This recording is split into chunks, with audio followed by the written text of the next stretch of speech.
Hello friends, welcome to WCTC Buldhana.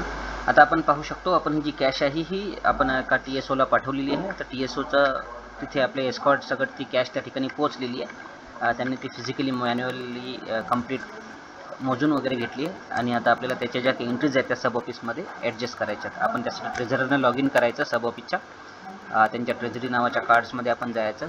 डॅशबोर्डमध्ये आपण या ठिकाणी पाहू शकतो त्यांच्याकडे एक एक्नॉलेजमेंटच्या अगेन्स्ट एक एंट्री आपल्याला आलेली दिसू शकते। या ठिकाणी ह्या ज्या एंट्रीज आहेत ह्या त्यांना BO वरून रिक्वेस्ट त्यांच्या ज्या आहेत त्या रिक्वेस्ट या ठिकाणी प्राप्त झालेल्या आहेत, त्या अनुषंगाने आहेत। हे आपण एक्नॉलेजला क्लिक करायचं। एक्नॉलेजमेंटला क्लिक केल्यानंतर या ठिकाणी आपण पाहू शकतो कोणत्या ऑफिसकडनं ही कॅश आलेली आहे, बुलढाणा HO कोणासाठी किंवा जे ट्रेझरर आहेत त्यांच्या अगेन्स्ट ही एंट्री पडलेली आणि अमाऊंट वगैरे या ठिकाणी आहेत। यामध्ये रिमार्क लिहायचं आहे की कॅश रिसिव्ड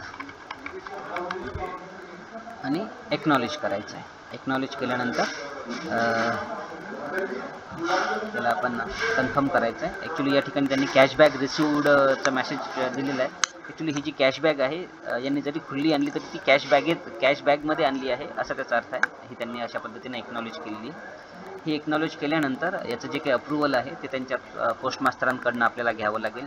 त्यासाठी आपण जे काही सब ऑफिसचे जे पोस्टमास्तर आहेत SPM साहेब त्यांच्या IDनं आपण या ठिकाणी लॉग इन करतो आणि एकदा त्या ट्रेझररने एक्नॉलेज केलेली जी काही कॅश आहे ती यांच्या ट्रेझरीच्या डॅशबोर्डमध्ये ही फ्लो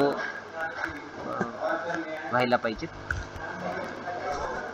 झालेली नाही आहे। एकदा त्यांनी तिथे एक्नॉलेज केली की त्यामुळे पुढे त्यांचं असं आणि अप्रूव्हल वगैरेची त्या ठिकाणी गरज नाही। त्यांनी एक्नॉलेज केली की ती कॅश त्यांच्या ऑफिसमध्ये येऊन जाते। आपण आता त्यांचा जो काही रिपोर्ट आहे कॅश रिपोर्ट्स तो या ठिकाणी पाहू शकतो।